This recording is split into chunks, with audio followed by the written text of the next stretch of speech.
Hey guys, it's Sammy, and this is Wrestling Unlimited, as we are here on the 24th of September 2021 to talk about everything that went down tonight on both AEW Rampage Grand Slam and WWE Friday Night Smackdown.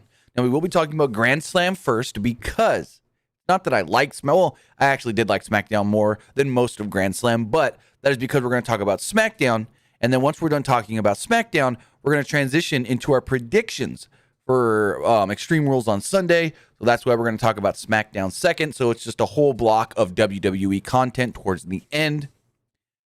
But we've got Rampage. We've got Smackdown. I liked both shows. I thought Smackdown overall was the better show. I thought there were some good things on Rampage. But I think overall I enjoyed Smackdown more. So yeah, that's how I felt about it. Remember, you guys can tell me how you feel as well with super chats and text messages and so forth. So let me tell you this. I want to say thank you for joining me here. Twitch.tv/PWU Unlimited, YouTube.com/Pro Wrestling Unlimited, and Twitter.com/PW Unlimited. Remember, if you are watching on Twitch, you can help us out a couple of different ways. You can help us out either by hitting that donate button down below or donating Twitch bits in the live chat. Also, remember, you can subscribe to the channel one of two different ways. You can either subscribe with a tiered subscription, or you can subscribe with Amazon Prime. Because if you say, hey, I could be like Rosario9248 and subscribe with a tier one subscription, but then you can also be like, I don't really have the money.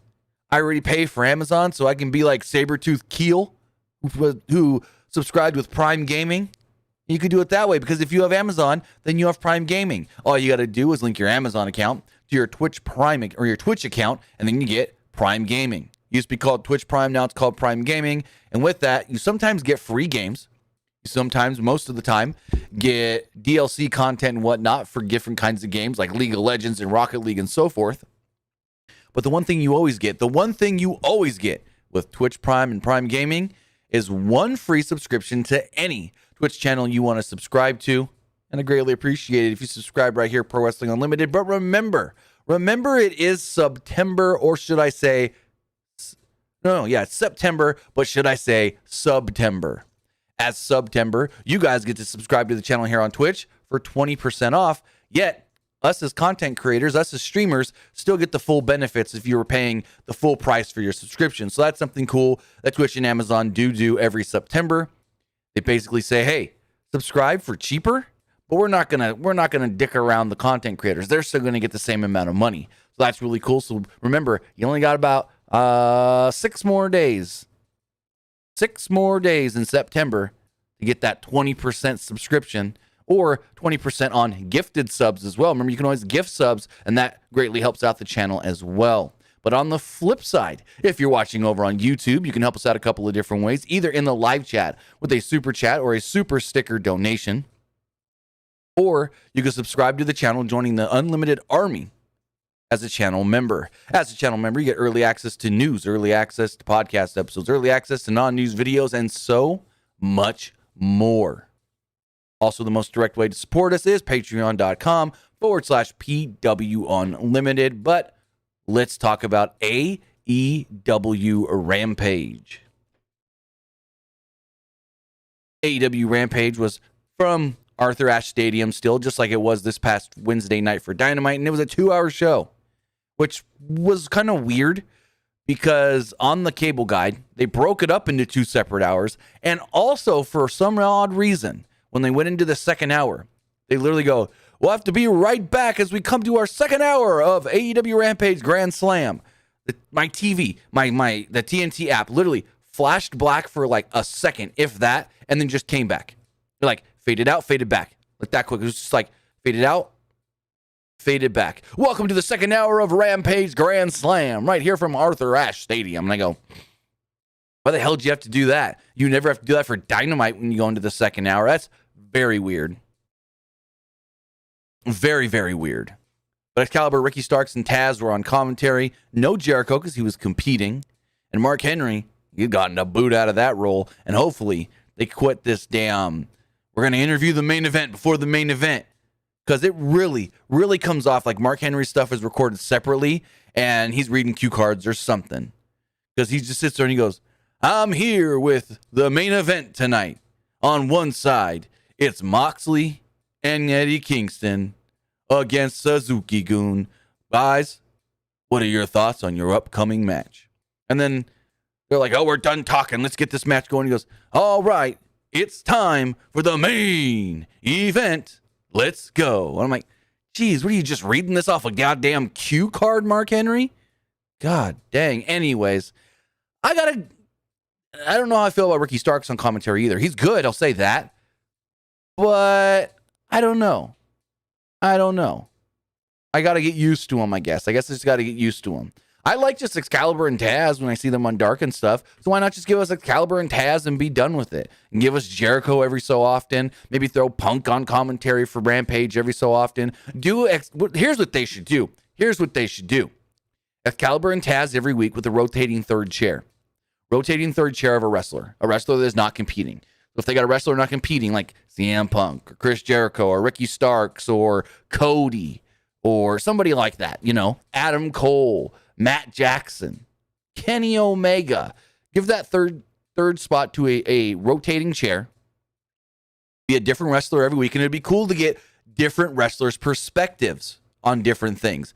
So like one week, you've got Ricky Starks and he gives his perspective as a heel and a younger guy in the company. But then another week you got Jericho, who's the veteran and he's the baby face. And this, I think that would be great. I think that would be really cool. Even Paul White. I think Paul White's great on Elevation. So if they need a third, put Paul White in there. I don't watch much Elevation. At first I was kind of iffy on Paul White, but the more I've seen of Paul White on commentary, I'm starting to actually like him. I think he's getting better. I think he just needed to find his groove. And then Excalibur's one of the best in the business right now. But I see some people arguing in the chat about SmackDown spoilers. Gable Press says The Miz is officially on SmackDown next week. Where was that announced? Where was that? Was that announced on Twitter? I didn't see that. The Miz. Let's look that up really fast. I know we're not talking SmackDown yet, but let's see.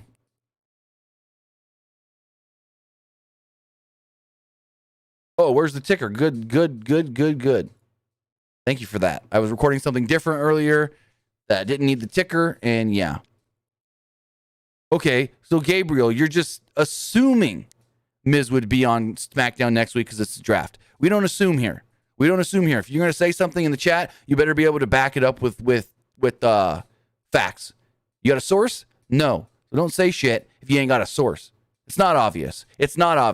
Miz doesn't have to be on the show. Miz can get drafted and not even be there because he's doing Dancing with the Stars and he's got a train and stuff. So don't come up to me. Don't come out here and go, it's obvious. It's the draft. He's going to be on the show. You don't know that, bro. You don't fucking know that.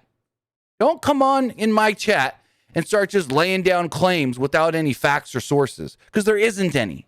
They've given Miz time off to train for Dancing with the Stars. I've talked to somebody who's been on Dancing with the Stars before, and they told me that you train for that 24 hours a day, 7 days a week, basically. Like you train for Dancing with the Stars as much as a pro athlete trains because you got to learn stuff that you're not comfortable doing and that most people can't just pick up like that. Yeah, there's some that do because they're trained dancers like that JoJo Siwa. So all this probably comes easier to her. But Miz, he ain't a trained dancer. I can probably put $1,000 on Miz not on SmackDown next week. I'm going to say it right now. Miz not on SmackDown next week because he's doing Dancing with the Stars. So you say, I'm not saying he will. You said officially. You said, Miz, I'm going to read your goddamn.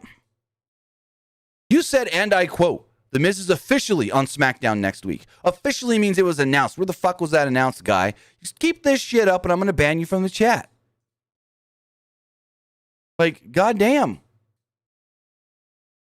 Don't say I'm not or it's obvious and then try to backtrack it. Don't say it's obvious and then try to backtrack it, bro. Don't. That shit don't fly. That shit don't fly. But anyways, let's talk about Rampage. Let's talk about AEW Rampage. You say, okay, Okay. I just don't want people coming into the chat getting false information and then coming back on me saying, hey, I thought that we saw in your live that you said Miz was going to be on the show. And I'm like, oh, I never said that. Someone in the chat said that. And then they go, well, I got it from you and your channel. So I just don't want any of that. We don't need any of that. But with that, the show opened up with CM Punk versus Powerhouse Hobbs. Hook at ringside. Match went about 13 and a half minutes. This is the first time CM Punk has wrestled a match on free TV in 7 years. Actually, let's pull up exactly what that match was. Let's go CM Punk. I can tell you exactly what that last TV match he ever did was.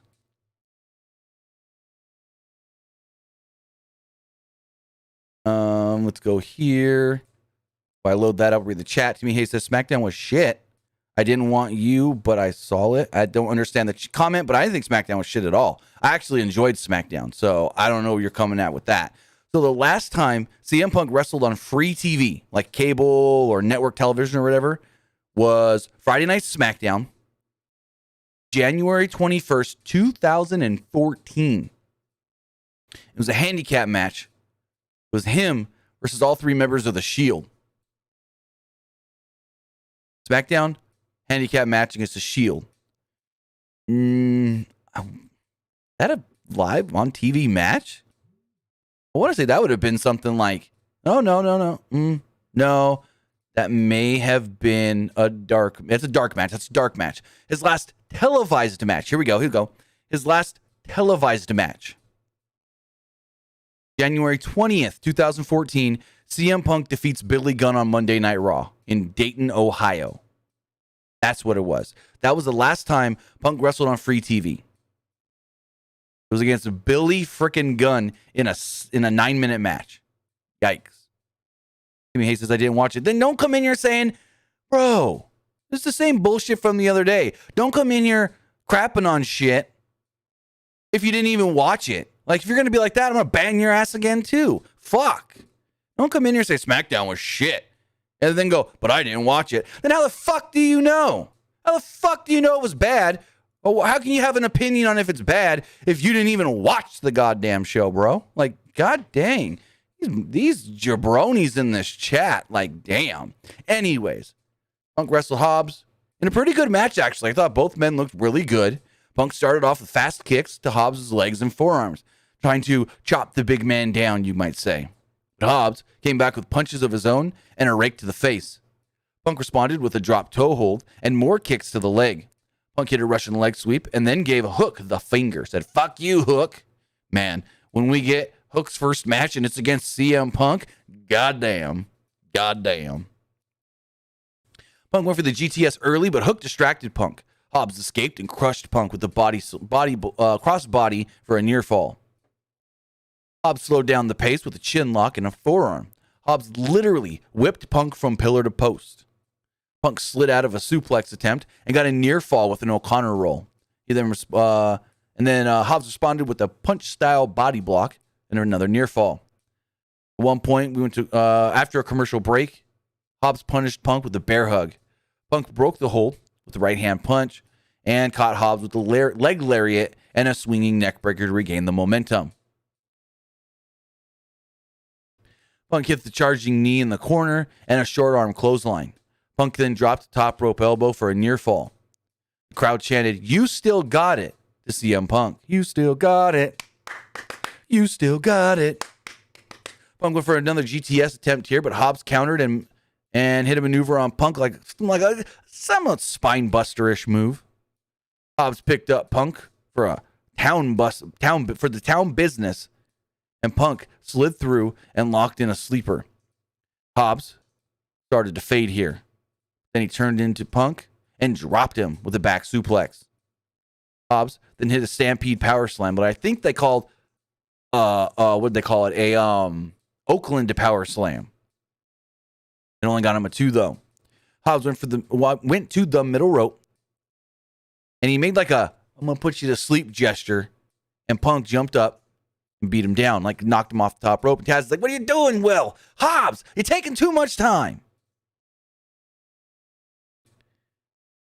Punk then went for a hurricane run off the top And although Hobbs tried to block it, Punk's powered Hobbs over and hit the move to get another great near fall. Punk went for a cross arm breaker and then switched over into a triangle choke. Hobbs powered up and powerbombed Punk for a 2. Hobbs and Punk began exchanging forearms in the middle of the ring. Punk got the advantage and landed a roundhouse kick to knock Hobbs down. Hook got up on the apron for a second time in this match, and Punk went to confront him. Hobbs charged at Punk, but Punk ducked, and Hobbs collided with Hook, sending Hook to the floor.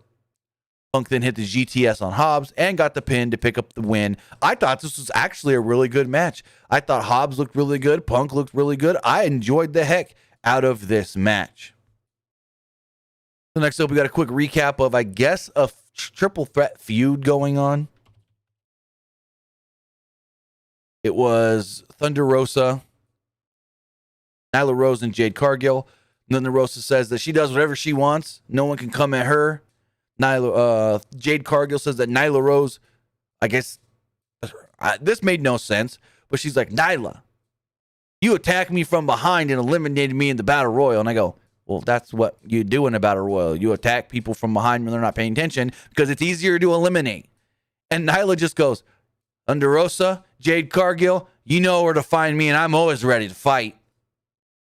So I don't know. I guess this is leading to a triple threat match. We'll see. We'll see. Also, Jimmy Hayes says, give me the definition of jabroni. Basically, someone that is foolish.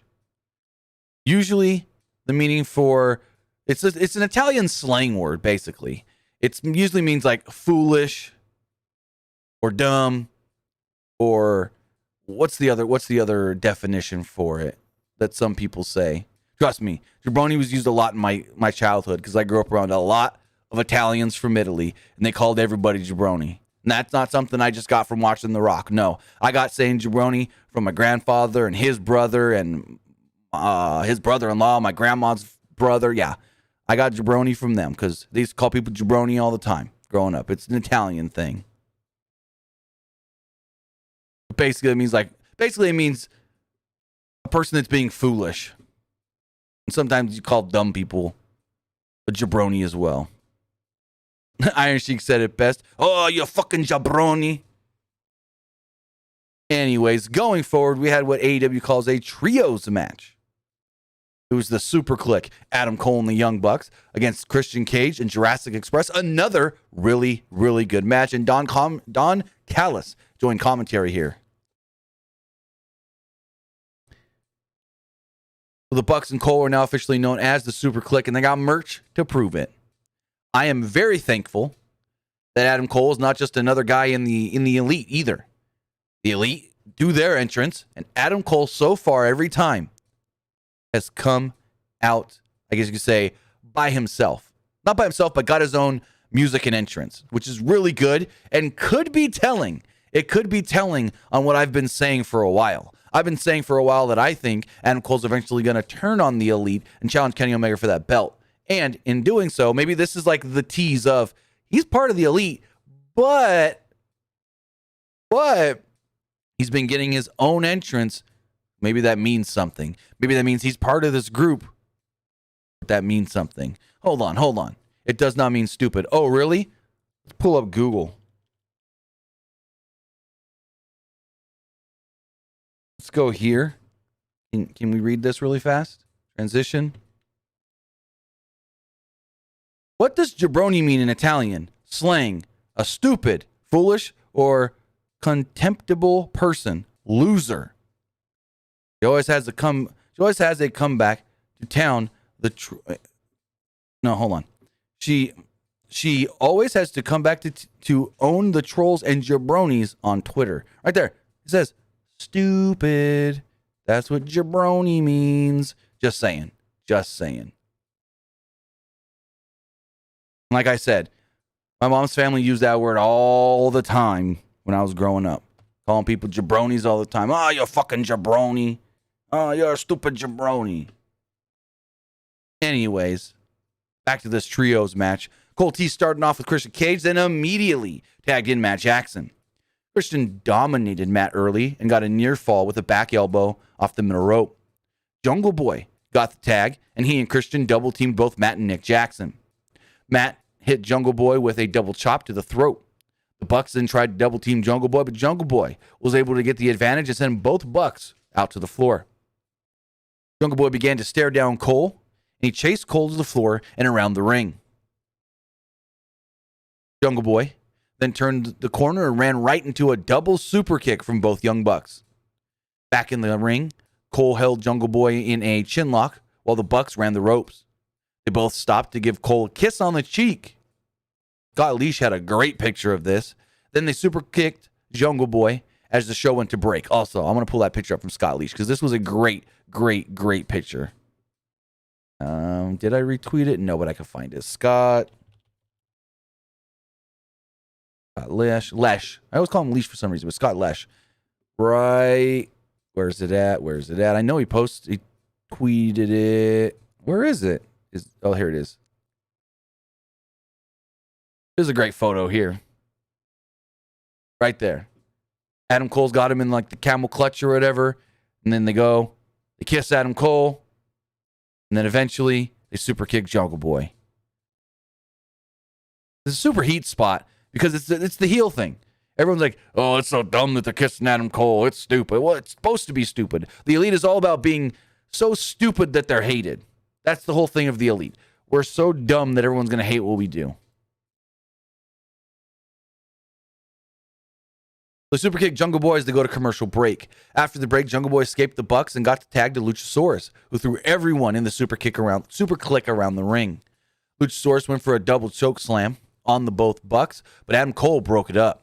Luchasaurus then chokeslammed Cole on top of one of the Bucks. The match then broke down. Cole and one of the Bucks hit a double super kick on Luchasaurus. Jungle Boy took Matt down with the top rope Hurricane Rana. There's a German suplex by Matt to Christian, and Jungle Boy went for the snare trap, but Luke Gallows distracted him to break that up.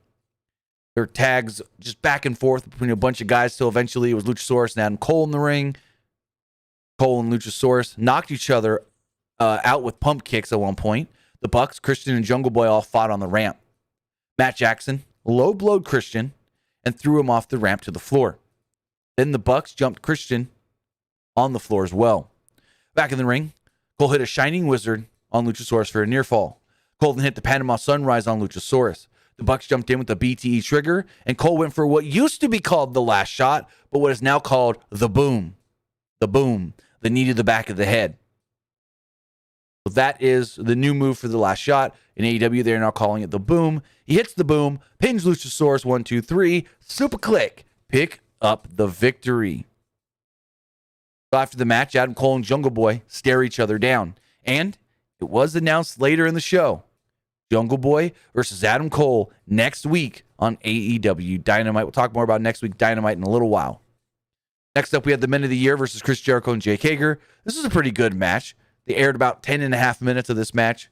Each match did have commercials and stuff. I felt the later we got into this show, especially in that second hour, a lot of goddamn commercials. A lot of commercial. Come back for 3 or 4 minutes, we're back at commercial. Come back for 3 or 4, we're back in commercial. Like, a lot of commercials in that second hour.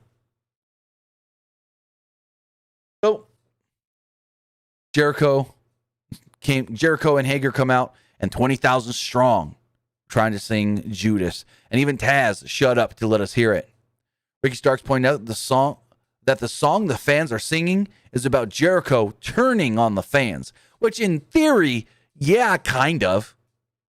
I thought that was very great logic from Ricky Starks. Again, I liked Ricky Starks tonight. I didn't think he was amazing on commentary, but whenever there's somebody new on commentary, most of the time you got to warm up to him and get used to him. And I think Ricky Starks is someone I really can get used to. Jericho and Scorpio Sky finished off this match, which when you think about it, or they started off the match, and when you think about it, that's actually a great way to start because the first person to ever pin Jericho in AEW was Scorpio Sky. Jericho hit him with a number of chops early on and then a back suplex. Jericho flipped off Ethan Page on the apron. Then there was a jawbreaker and Page was able to make the tag. Page was immediately hip tossed by Hager. Hager followed this up with the belly suplex for a near fall. Jericho got the tag and Page kicked Jericho's head off.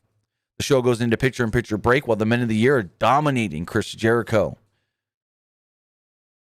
When we come back from the break, Sky wore down Hager with a chin lock. Sky hit a chop block on Hager's knee. Hager came back with a clothesline on Paige. Jericho and Sky got the hot tag, and Jericho hit a springboard drop kick to knock Paige off the apron.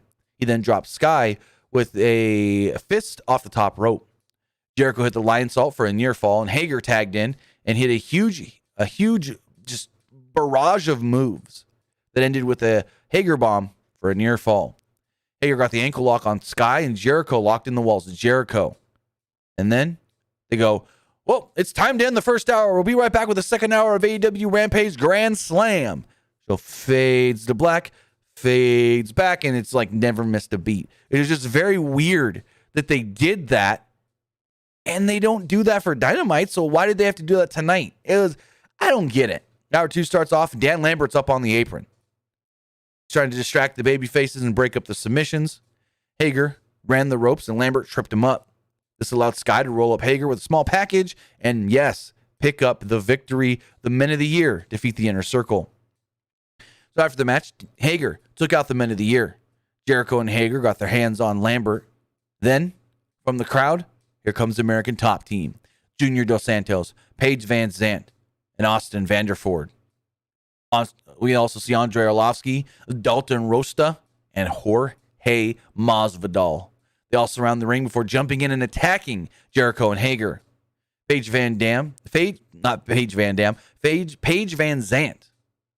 watched and cheered her men on before she grabbed some brass knucks, did the Roman Reigns, and then punches to the gut of Jericho. Once she finished her punches, Jericho fell to his knees, and Jorge Masvidal hit a running knee to the head of Jericho, which took him out and busted him open. Great angle here. Maybe we get Jorge Masvidal versus Chris Jericho. Maybe Junior Dos Santos jumps in here as well. Only thing is, Junior Dos Santos got to work a heel in this program, but I've always heard he's such a nice guy. He trains up there with Cain Velasquez and why can't I think of his name all of a sudden? DC, what's his fucking name? Daniel Cormier. Like 3-4 hours from my home, I know somebody that actually went to the high school where DC coaches wrestling, and said that Junior has shown up before to help out with some of the practices and stuff, and couldn't be a nicer guy. So got a very nice guy who's got to play heel. I don't know if he can do it. We'll see. He's kind of got the mannerisms down a little as a bad guy, but I don't know. Like I said, I know somebody that went to high school at Gilroy High School and was coached by DC, and said that, hey, I met Junior Dos Santos, and he's the nicest guy you'll ever meet. One of. So we'll see how he does. He's got to play a heel if they do any further in this feud with him.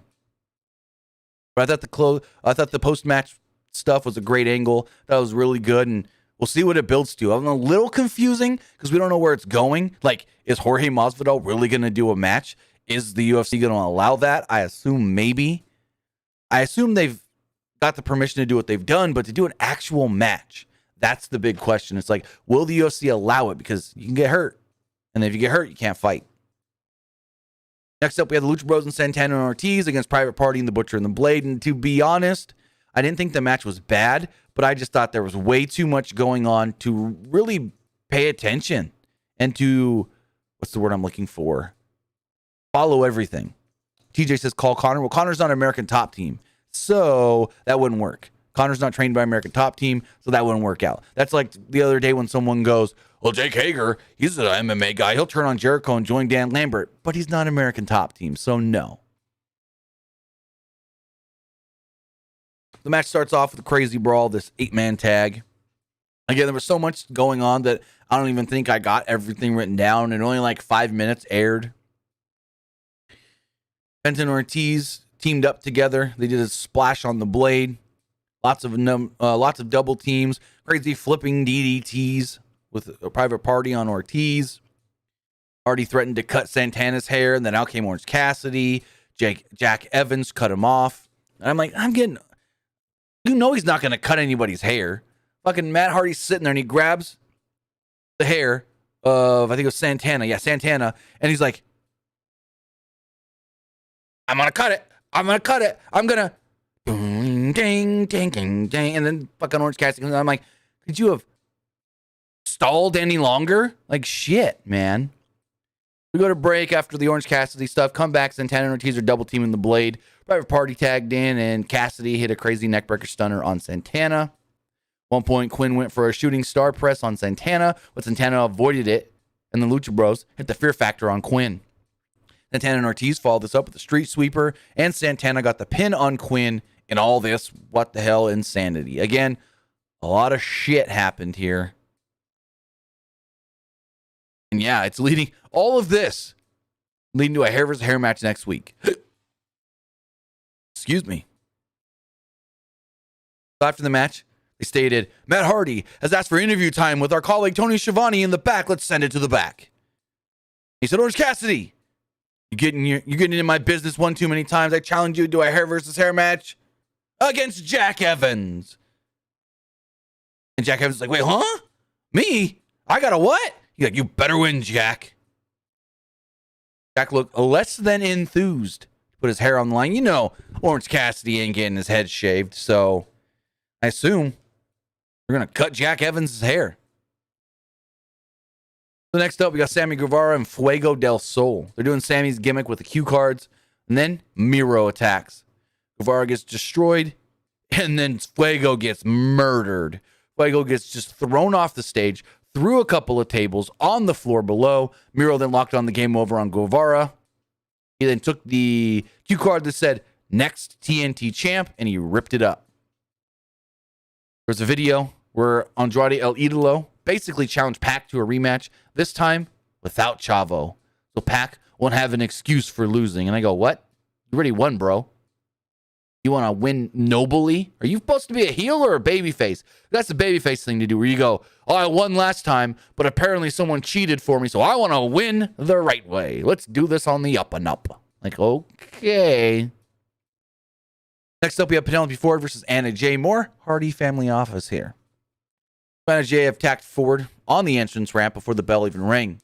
Ford briefly got the advantage in the ring, but Jay dumped Ford to the floor and whipped her into the post and the barricade around ringside. Back in the ring, Jay continued to dominate and went for the sleeper.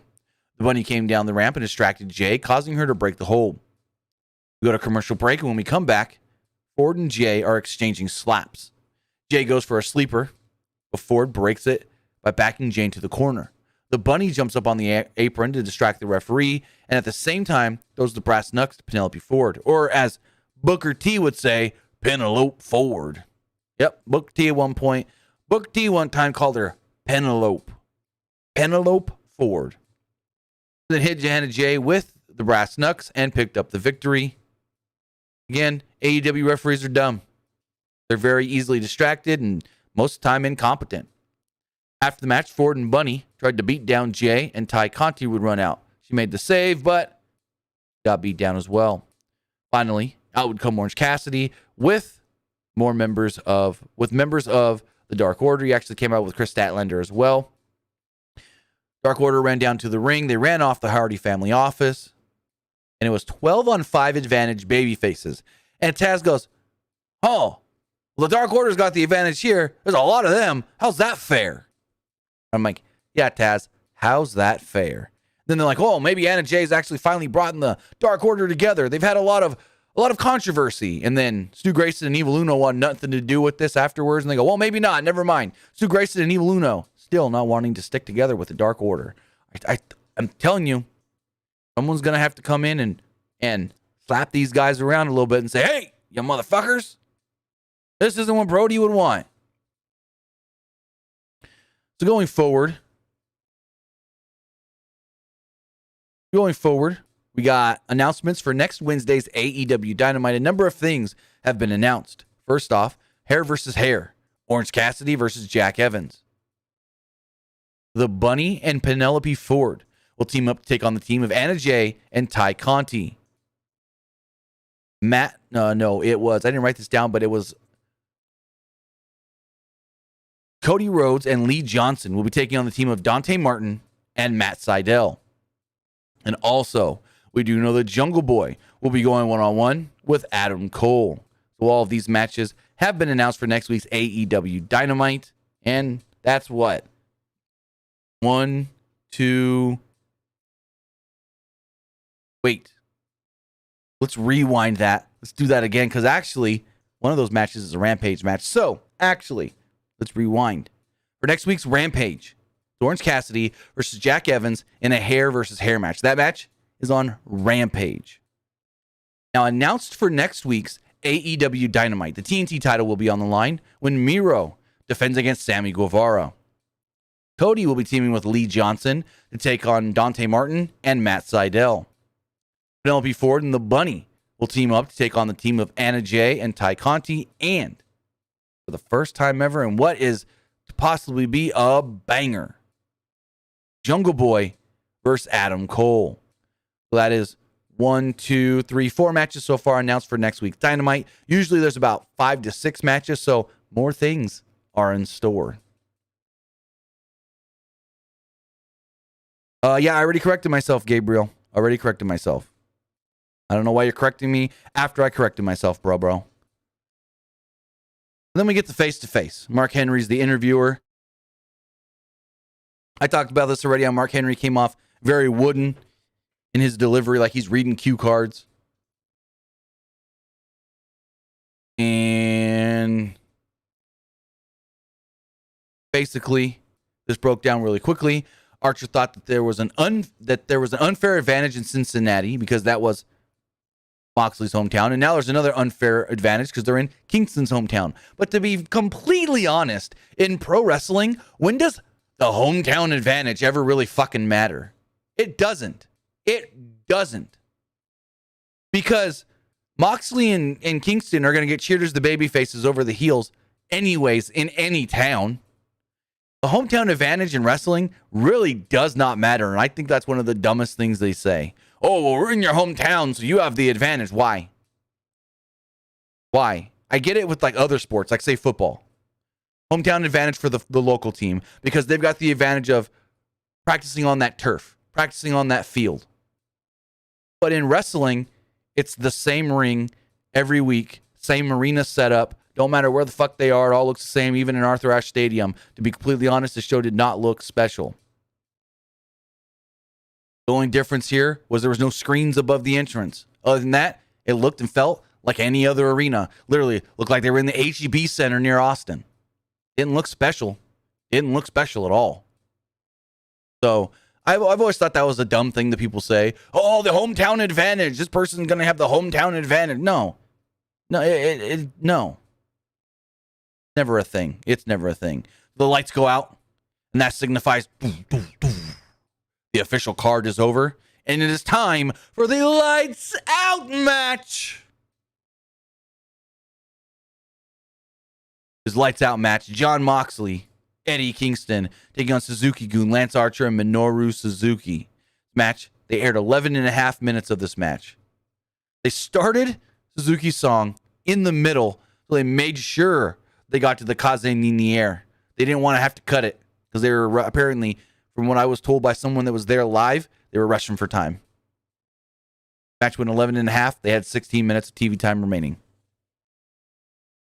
counting the commercial that they had to get in there too. So we knew that they were rushing for time.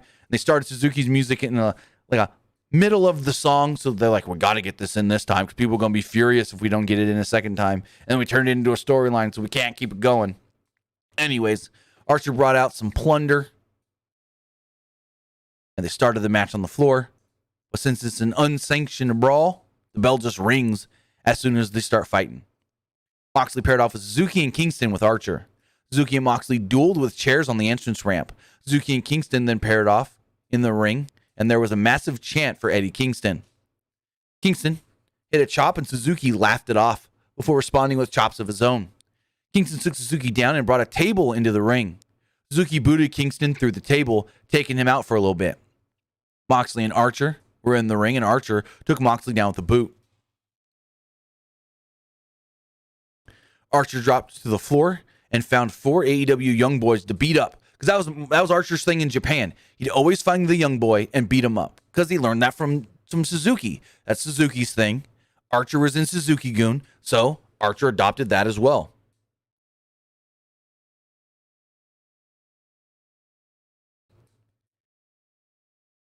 Archer then chokeslammed Moxley from the ring apron onto a pile of the young boys, and commentary goes, "Those ring attendants got smashed." And that is the same way that Lance Archer defeated Jon Moxley in a Texas death match in Japan to win the United States Championship. Archer found a strap under the ring. Back in the ring, Moxley and Suzuki exchanged forearms. Then Archer hung Moxley from the strap. The show went to its last commercial break. Back from the break, Archer and Suzuki had taped Moxley's arms behind his back with duct tape and were whipping him with the leather strap. Like, Kingston just disappeared at this point for a while. I don't know what happened to him. Like, he went and got a hot dog or something. But Suzuki kept working over Moxley with a single leg crab, and Archer beat him down with a trash can lid. Kingston finally would reemerge, but Archer would cut him off on the floor. Suzuki and Archer kept working over Moxley in the ring. Moxley then made a comeback and spit in Suzuki's face. He then punched him and tried to bite his forehead. Literally. Moxley couldn't defend himself with his hands behind his back, so he resorted to a bite. Moxley then tried to go on the offense with some headbutts, but Kingston made it back in, took down Suzuki with an enziguri, and then stunned Archer with an eye poke and some machine chops. Kingston hit an exploder on Archer, and Suzuki got him in a sleeper. Archer followed this up with a helicopter black hole slam. Suzuki set up a chair in the ring, and Archer set up Kingston for the black hole slam, and before Archer could hit the move, music would play. We weren't sure who it was. Then we got a shot of the ramp, and on the ramp, it said Homicide. And Taz is like, "What's going on? Wait, Homicide?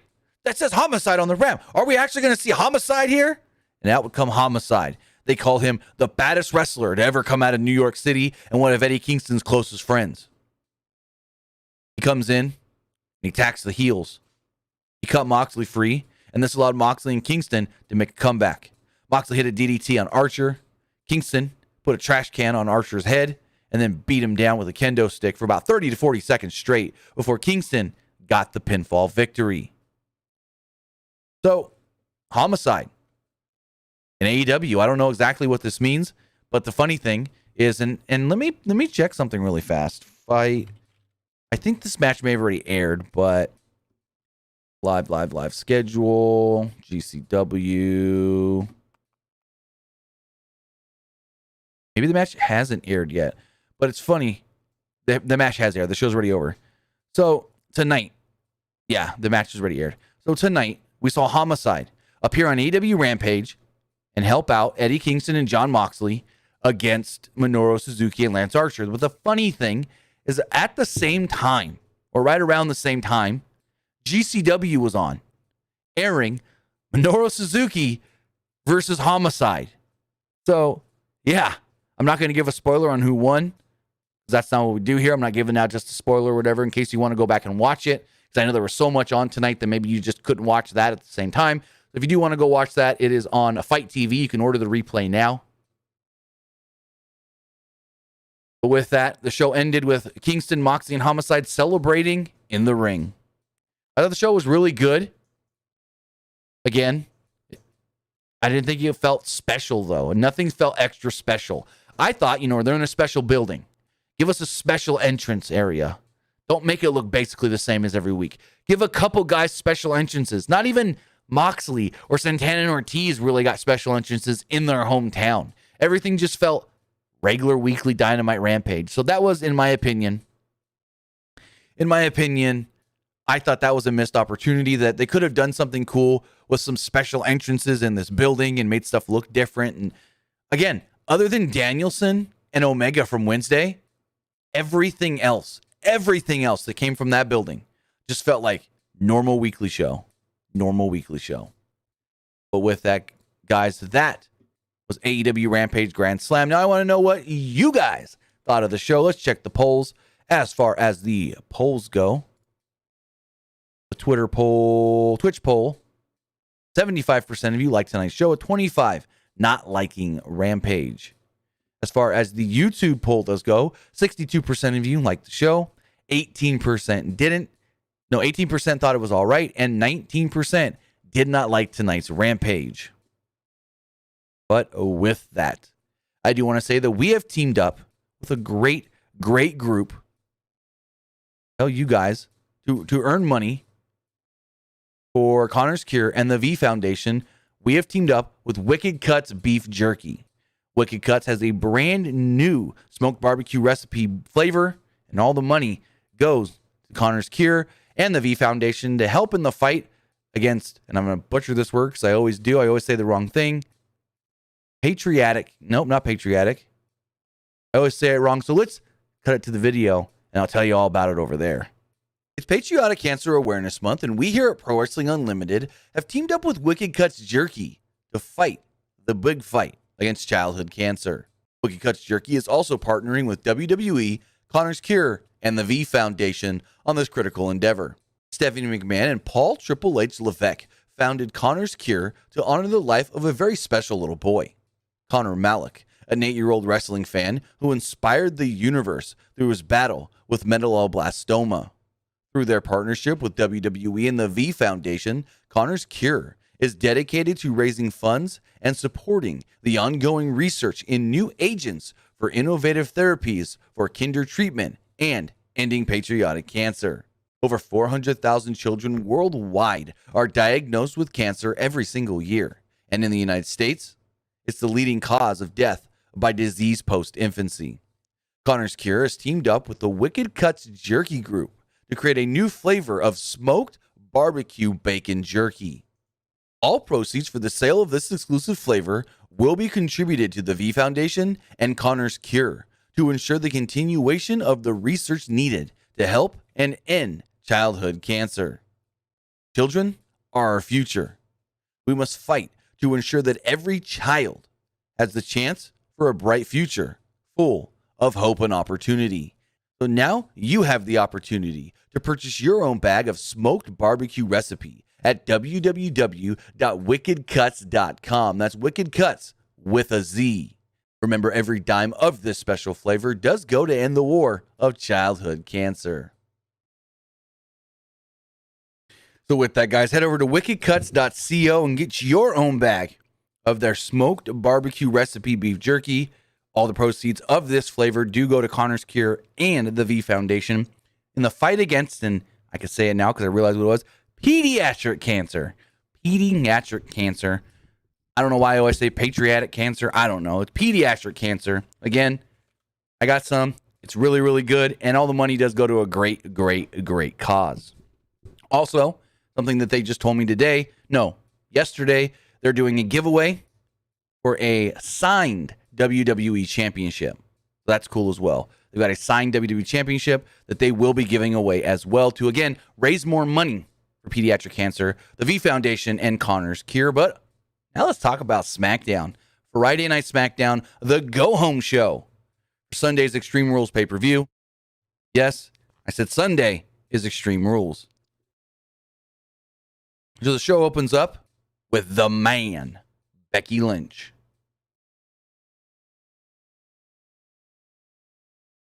Becky makes her entrance. She gets a huge pop from the fans. A positive reaction, even though she's supposed to be the heel. To recap Bianca Belair's homecoming celebration last week, including Becky avoiding a KOD and hitting the manhandle slam.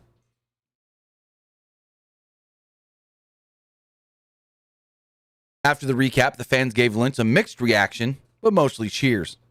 There was a brief Becky chant, and Lynch noted that she had a baby, returned to SummerSlam, and beat Bianca in 26 seconds.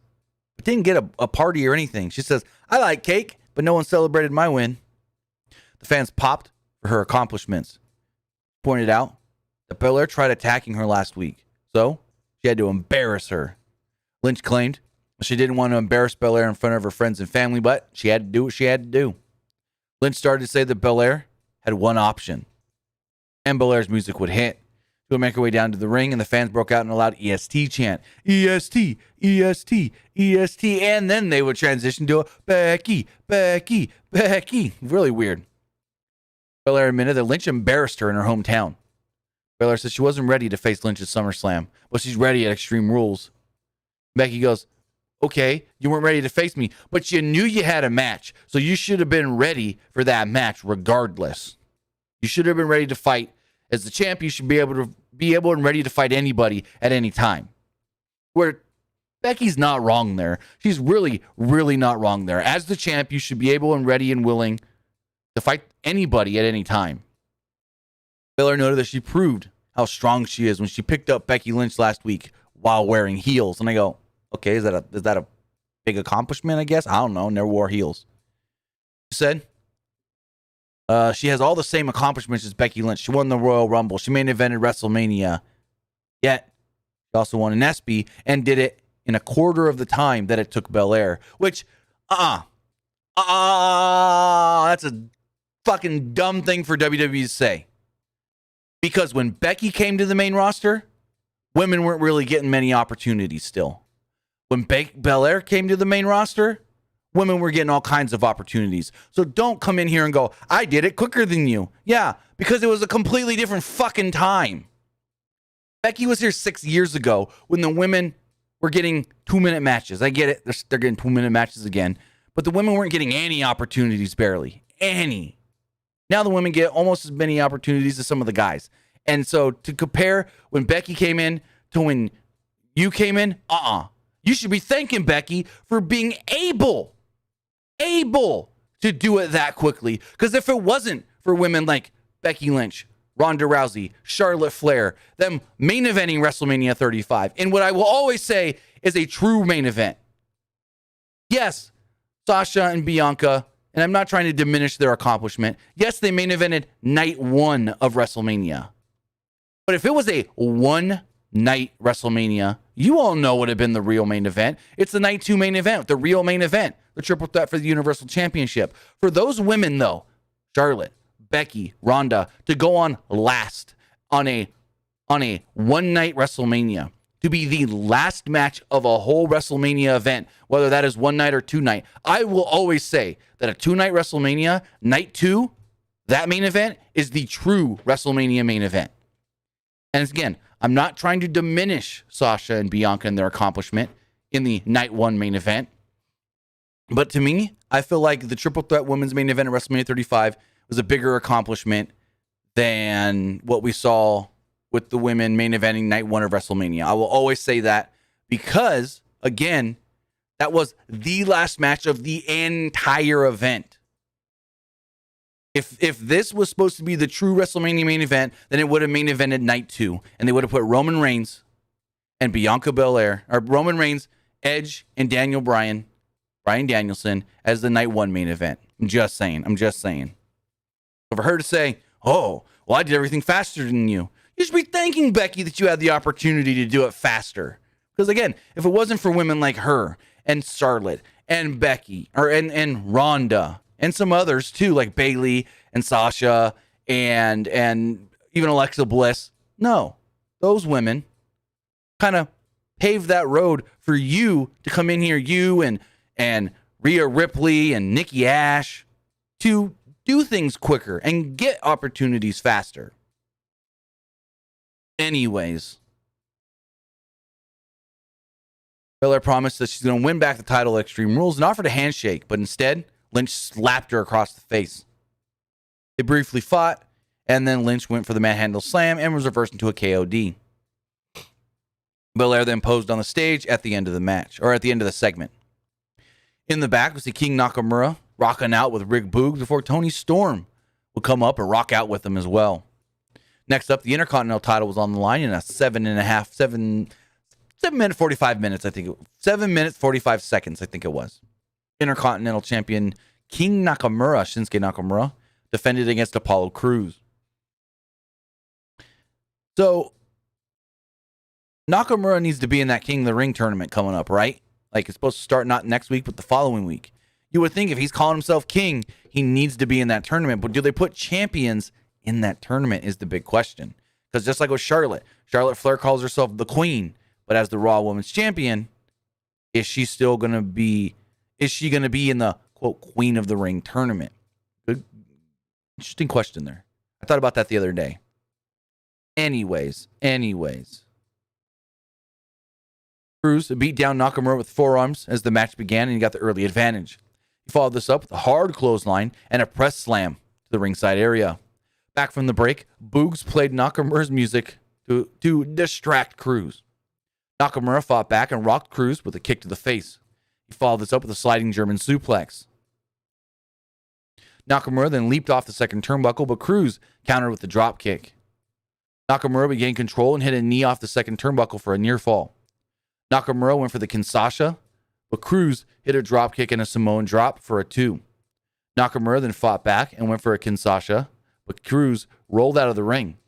Nakamura then caught Aziz with a knee. Boogs gave him a suplex at ringside. The finish of the match came when Cruz went for an Olympic slam. Nakamura countered with an arm drag, and Nakamura rolled up Cruz to pick up the victory. Crowd cheers big for the finish of this match, and Nakamura retaining the title. So Pat McAfee's dancing on the table, celebrating and whatnot, and yeah, remember that. Pat was dancing on the table here. Remember that. Fully recapped, Roman Reigns and the Usos going to Monday Night Raw last Monday. Then in the back, Caleb Braxton interviewed Montez Ford, and this shocked me when he goes, "Yeah, I'm here alone. Dawkins ain't here right now. He's at a wedding." And I go, hold on. They must really love the Street Profits if they gave Angelo Dawkins the night off on a SmackDown 2 days before the pay-per-view to go to a wedding, to go to just some wedding. Like, to him, it's probably not just some wedding, but, they must really like these guys if they're willing to give him the day off on the SmackDown before the pay-per-view when they're in a title match. That's actually big news coming out of this show. Because usually Vince is like, all hands on deck. Everybody needs to be there, especially right before a pay-per-view. Well, anyways, Ford noted that he watched when Reigns and the Usos went to Monday Night Raw. He then insulted the Usos, calling them the Bloodline bitches, and said that he and Dawkins will take their titles back this weekend at not SummerSlam, Extreme Rules. Then we go to Reigns in the locker room with Heyman. He goes, "What did he just call me? Or what did he just say?" And Paul Heyman goes, "Well, I'm a tribal chief. He called your cousins, the Usos, Bloodline bitches." And Roman goes, "You know what? I want a match with him, and I want it tonight. Make it happen, Paul." And the crowd chanted, or just popped big when Roman said that he wanted a match with Montez Ford tonight. And whew, I did too from my chair. So Heyman approaches Sonya Deville and Anna Pierce, and they're like, "Whoa, what do you mean now, Paul? We can't tell you what's going on with Brock Lesnar. Is he going to go to Raw? Is he going to stay on SmackDown?" And Heyman goes, "I'm not talking about Brock Lesnar right now. I want a match. Roman Reigns, Montez Ford, main event tonight." And they go, I think we can make that happen." Heyman walks off, comes back and goes, "We'll talk about the draft later." So we kept Seth Rollins and Edge in their feud. Last week, Rollins promising to finish Edge. We then see Rollins in the back. Rollins noted that he hadn't heard anything from Edge all week. He believes that Edge is hurt and might never compete in the WWE ring again. Rollins goes, "But I'm not done with this. I'm not done with Edge. I demand that Edge show up next week on SmackDown because I can't wait any longer for a response." He said he wants Edge to tell everybody that he's superior and not Edge light. Rollins promised to find Edge and beat him down even if he has to do it in front of his wife and kids. Fast forward, Edge took Twitter and said, "I will be at SmackDown next week." Next up, we had a 2.5-minute match. It was Alina Vega versus Liv Morgan. Both make their entrances before Carmela would come out as well. She joined commentary by just sitting on the top of the table. Again, she just sat on the top of that table. Remember, people just on top of the table. Remember that. Excuse me. And Morgan hit a drop kick at the inset of the match. And Morgan had the early advantage, but Vega took over. Vega slowed down the pace with the chin lock, but Morgan tried to break free. Morgan fought back and sent Vega face first into the middle turnbuckle. Carmela then jumped off the commentary table and yelled at Liv Morgan. Morgan went after Carmela, but Vega took the advantage. She rocked Morgan with a kick to the head, hit a code red, and picked up the victory. So Zelina Vega wins, and this is the first victory Zelina Vega has gotten since returning to WWE.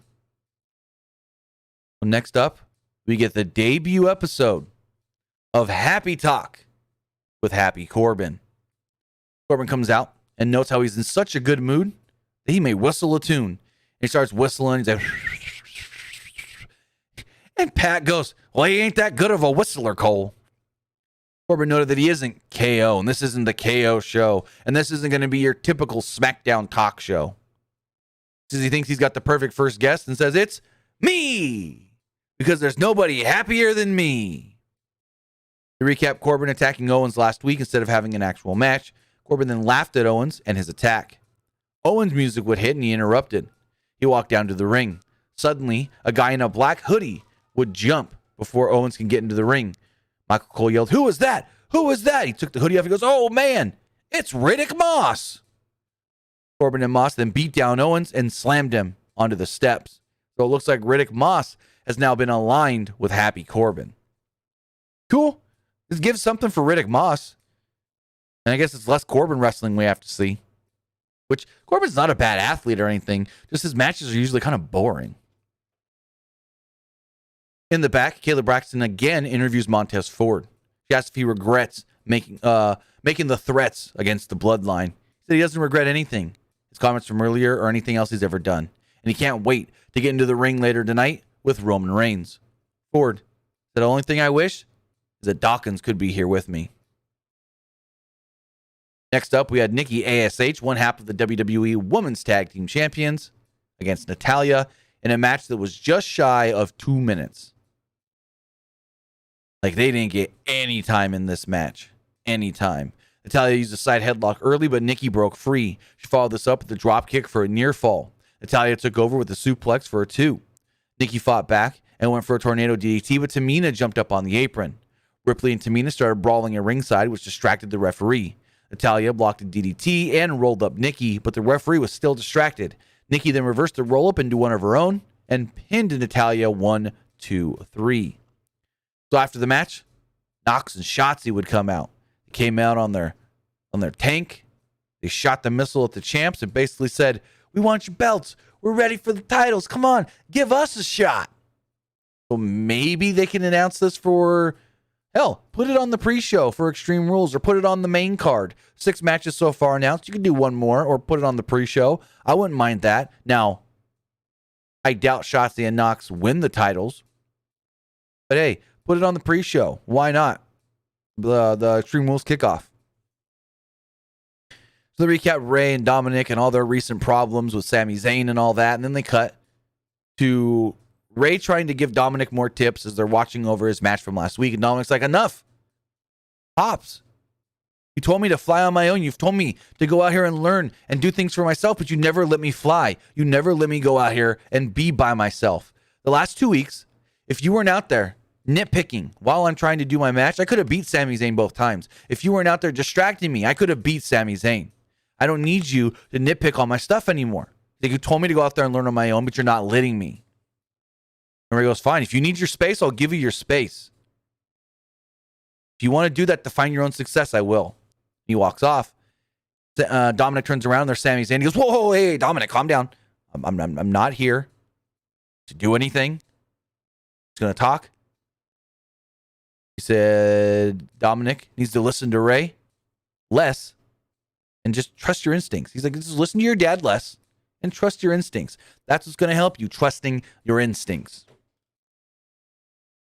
So then we got a weird segment, which I guess this could be leading to the in-ring return of Sonya Deville, but Naomi comes out and Michael Cole notes, so I've been told on my headset that Naomi is not scheduled for a match right now, so we have no clue why she's actually coming out here. The recap confrontation with Sonya Deville and her last week, and Naomi pointed out she came to SmackDown to compete, and that's what she wants. She's calling out any woman in the back because Sonya Deville won't give her an actual match, and the fans booed. Naomi then said, if there's anyone woman enough, they'll come out here right now and face me, and out would come Sonya Deville. Sonya goes, excuse me, Naomi, but you don't make the matches here. I do. I put this show together. Naomi goes, okay, then how about I face you? How about we have a match? You versus me. Deville claimed, let's slap the glow off of you. Let's slap the glow right off your face. I'm not a wrestler anymore. And that's not what's going to happen here. Naomi demanded, make that match. Make the match. She forcefully got the crowd to chant, make the match. Like, this was bad. She's like, make the match. Make the match, make the match, make the match. And finally the crowd goes, oh, we're supposed to chant with her. Make the match, make the match. And then Sonya's like, cut off her mic, cut off her mic. And Naomi's screaming, make the match. And Naomi's yelling so loud that she don't need the mic. You can still hear her. And so Sonya's like, cut off her mic. And I'm like, her mic's already been cut off anyways. Finally, cut off her mic. Tell security, get her out of my ring. Get her out of my ring. She doesn't need to be out here. She doesn't belong in the ring right now. This is not. No. Get her out. And they brought her out. They escorted her out of the ring and out of the ringside area. Roman Reigns, Paul Heyman, and the Usos were on the way to the ring. Usos ran in to Otis and Chad Gable. They had a brief little stare down that lasted a good 10 seconds, which could be foreshadowing. Usos retain against the Street Profits Extreme Rules, and then Otis and Gable get that title shot. But here's the thing. They're heels. Usos are heels. Are they going to turn the Alpha Academy babyface? Maybe. I think they'd work as heels or baby faces either way. Otis and Chad Gable are so good that whatever WWE says do, they'll do it greatly. If they say, go out there and work as heels, they'll both go out there and work perfect as heels. They say, go out there and work as baby faces. I think they'll both go out there and work great as baby faces. So in the back, Becky Lynch was furious that Bianca Belair beat her down earlier. Says she promised to retain her title at Extreme Rules. She said that Belair isn't getting to her and that she'll beat her. And she's going to break her come Sunday. Michael Cole and Pat McAfee ran down the lineups for Extreme Rules, which we'll get to here in a little bit. Then we had an almost 16-minute match between Universal Champion Roman Reigns and Montez Ford. These two worked very hard and had a really, really good match. And they told us, hey, remember, our tribal chief, our Universal Champion Roman, he doesn't actually wrestle much on SmackDown, so this is a rarity. Reigns took Ford down with a shoulder tackle early, but Ford fought back. He avoided Reigns with two leapfrogs and hit a standing dropkick. One of the best in the biz. Back from the break, Reigns was firmly in control and beat down Ford. Reigns slowed down the pace and rocked Ford with the clothesline in the corner. The fans broke out into a faint but loud enough that we can hear it on TV Tribal Chief chant, which kind of caught me off guard. Ford fought back and rocked Reigns with an enziguri. He followed this up with a drop kick, which sent Reigns to the floor. Ford beat down Reigns around ringside and threw him into the barricade. Ford then jumped up on the announce table, and the thing just crumbled. Just fell down. I'm like, whoa, what happened there? Good thing that didn't happen earlier when Pat McAfee was dancing on the table or Carmela was just sitting on the table during the Liv Morgan Alina Vega match. Good thing it didn't crumble there. So I don't know what happened here, but Montez Ford goes to jump up on the table and it just crashes down and he kind of like stops, looks down at the table, looks up at Pat, kind of was like, oh crap, looks back down the table and then goes on with his match. I was like, oh, that could have been bad, very bad. Reigns lifted Ford up in the air and slammed him down to regain control as he went to a break. Back from the break, Ford fought back and hit a springboard crossbody for a near fall. Ford hit a series of flips, but apparently slipped. He regained his footing and hit a drop kick. He followed this up with a series of blockbusters, and a close 2 count. Reigns avoided a frog splash and hit a version of a rock bottom for a near fall. McAfee even referenced The Rock, saying, oh, Roman hit a rock-esque move right there. Reigns went for the spear, but Ford avoided it and hit a DDT for a near fall. Ford briefly ran wild and sent Reigns into the steps at ringside. The finish of their match then came when Ford went for a frog splash, but Reigns got his knees up. He locked on the guillotine choke, and Montez Ford had no other option but to tap out. After the match, Paul Heyman jumps up in the ring and notes that Reigns didn't do enough to prove that Ford, Balor, or even Brock Lesnar are not on his level and not an extreme as the tribal chief. He then said, get extreme, as we're in Philadelphia, the land of extreme. Usos would run down and set up a table. Reigns beat down Ford with the chair and put him through said table at ringside. Suddenly, the lights would go out. We wait for about a minute and the lights come back on red and the demon is perched on the top rope. Balor would appear, like I stated, behind the heels in a cool visual spot.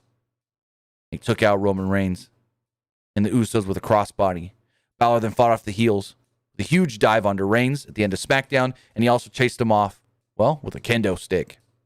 I think Reigns versus the Demon is going to be a great match on Sunday. And I'll get my predictions here in a minute, but I think this is going to be really good. Extreme Rules, so they can do a lot of cool things in this match. They're not limited. And yeah, that was SmackDown. It ends with the Demon standing tall as he runs off the heels. But with that, guys, that was Friday Night SmackDown. Before we get into our Extreme Rules predictions, let's see what you guys thought of the show. As far as the Twitch poll does go, pull that up here. It's not loading. Let's check it one more time. 100% of you thought SmackDown was just all right. Dang. As far as the YouTube poll does go, 68% of you liked SmackDown. 26% thought it was just all right. And 6% did not like SmackDown. With that, now we've got Elimination Chamber. Why do I keep saying Elimination Chamber? Extreme Rules. With that, guys, this Sunday is the WWE Extreme Rules pay-per-view. So far, 6 matches have been announced for the show, 4 from Friday Night SmackDown, and only 2 lonely little matches from Monday Night Raw. So let's run them all down and give you my predictions for Sunday's show. First off, we do have Liv Morgan versus Carmela. This is a toss-up. They stated on SmackDown tonight, it's only Liv Morgan's second ever singles match on pay-per-view. I'm going to go Liv Morgan. Why not? In keeping with the women, the Raw Women's Championship will be on the line when Charlotte Flair defends against Alexa Bliss. I hope they don't put the title on Alexa. I can actually see them doing it, but I'm going to go Charlotte Flair. In a triple threat match for the United States Championship, it's Damian Priest defending against Jeff Hardy and Sheamus. Now remember, guys, it's a triple threat, so technically the match is no disqualification. So that means there's actually 2 stipulation matches this week at the pay-per-view, the Extreme Rules match and a no DQ match. But if I'm betting, placing my money on this match, I'd say Damian Priest retains the WWE United States Championship. But I think this match can be really fun because it's got the no DQ on it. Weapons can be used and nobody's going to get disqualified for it because, again, per WWE rules, triple threats are always, unless otherwise stated, no disqualification. Going forward with the SmackDown Women's Championship on the line, Becky Lynch is defending against Bianca Belair. I'm going to say Bianca regains the belt. I'm going to say it right now. Bianca Belair defeats Becky Lynch, retains the belt, and if what we have been told and reported is true, Becky then moving over to Raw. Going forward with the SmackDown Tag Team Championships on the line, the Usos will be defending against the Street Profits. I think the Usos retain here. They did some foreshadowing as far as next challengers, so I think that right there told us Usos retain and then move on to the Alpha Academy. And finally, in an Extreme Rules match with the WWE Universal Championship on the line, Roman Reigns will be defending against the Demon, Finn Balor. And this is an obvious one. Unfortunately, the Demon should not be losing. The Demon should be regaining that Universal Championship that he never lost, that he never actually got a proper rematch for after he came back. But it's going to be our tribal chief. It's going to be our head of the table. It's going to be the big dog, Roman Reigns. I think Roman retains and then moves on to Crown Jewel to defend the title against Brock. But, yeah, I think that's going to happen. The Demon should not be losing, but he may lose on Sunday. There is that slight 5% chance Balor gets the belt, but I don't think it happens. I'm putting my chips on Roman. But with that, guys, that is everything that has so far been announced for Sunday's Extreme Rules pay-per-view. If we do hear anything else leading up to Extreme Rules this Sunday on pay-per-view and Peacock, we'll have it for you right here, Pro Wrestling Unlimited. Guys, with that, we've got text messages to get to really fast. Person says, with Becky being rumored to be drafted to Raw, which we broke that news right here, PWU Unlimited, do you see Bianca Belair regaining the SmackDown Women's Championship Extreme Rules? Yes, I do. Like I said in my predictions, this text came in well before that, so yeah. This person here. I liked both shows tonight. AEW Dynamite Grand Slam. Actually, it was Rampage Grand Slam. I'm going to correct you there. And SmackDown. But who should challenge for the AEW Tag Team Championships and AEW Women's Championship?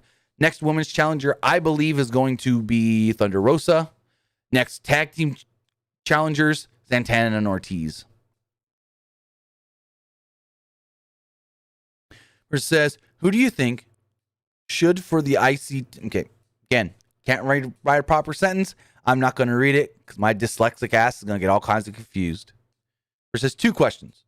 What did you think of Ricky Starks on commentary? We'll answer that one first. I thought he was good. Going to take a little warming up for me, but I think I can get used to him on commentary. I think I can. And the second question is, where do you see Naomi's feud with Sonya Deville going? I mean, eventually it has to lead to a match with Sonya finally getting back in the ring. Whether Sonya wrestles sparingly and she does the one match, but then goes right back to being an official, I think that should be her role because she is phenomenal in this role as an official, especially now that her and Adam Pearce are on the same page and we're not doing the whole she's defying Adam Pearce and going against him thing. Them working together as officials and like authority figures, I think is great. So you can wrestle every so often, periodically here and there. And yeah, I think that's where we go. I think we do something like that. She has a match and just, fuck it, Naomi. You're on my last nerve. I'm going to just shut you up. And then Naomi wins and then she goes back to being an official or something. Well, actually, I think she would need to beat Naomi because if she goes back to being an official after losing to Naomi, who's going to fucking want to listen to her? They'll be like, oh, I'll just beat your ass and then I'll get what I want. Person says, I thought SmackDown tonight was great, but was kind of hoping for a Naomi's segment. Was kind of hoping that for Naomi's segment, the Usos would come out, beat up the guards, and welcome Naomi into the bloodline. No, it's too early for that. It's too early for that. So for the main event, I loved the table botch. Was hilarious, and Finn coming out of nowhere was amazing. Person says, got a question. Will that beef jerky be in stores too, or do you have to order it online? Great show, as always. As far as I know, you have to order it online on their website, wickedcuts.co. I don't think it's in stores, and I would assume that the only way, at least for this one, I think this one, even if they are in stores, this special flavor is only going to be online, so that way they can fully track the sales easier. That way all the money can go to Connor's Cure. Versus says, how much longer till the Mysterios implode? Anytime, like weeks. I mean, it would be very interesting if Dominic gets drafted to one show and Ray gets drafted to another. I think that would actually be very interesting to see. Very interesting. Because then Ray's got to let Dominic be on his own. I mean, maybe that is where it's going. Dominic keeps saying, you're suffocating me. You're getting in my business. You need to just let me breathe. You need to let me be. Well, if they're on different brands, Ray's got to let him be. But with that, guys, I want to say thank you for joining me here. Twitch.tv/PW Unlimited, YouTube.com/Pro Wrestling Unlimited, and Twitter.com/PW Unlimited. Remember, we will be live again this Sunday for the Extreme Rules pay-per-view. So with that, guys, have a great rest of your Friday night. Have a great Saturday. Mine's going to be busy. And we'll see you back here Sunday for Extreme Rules. Have a good one, guys.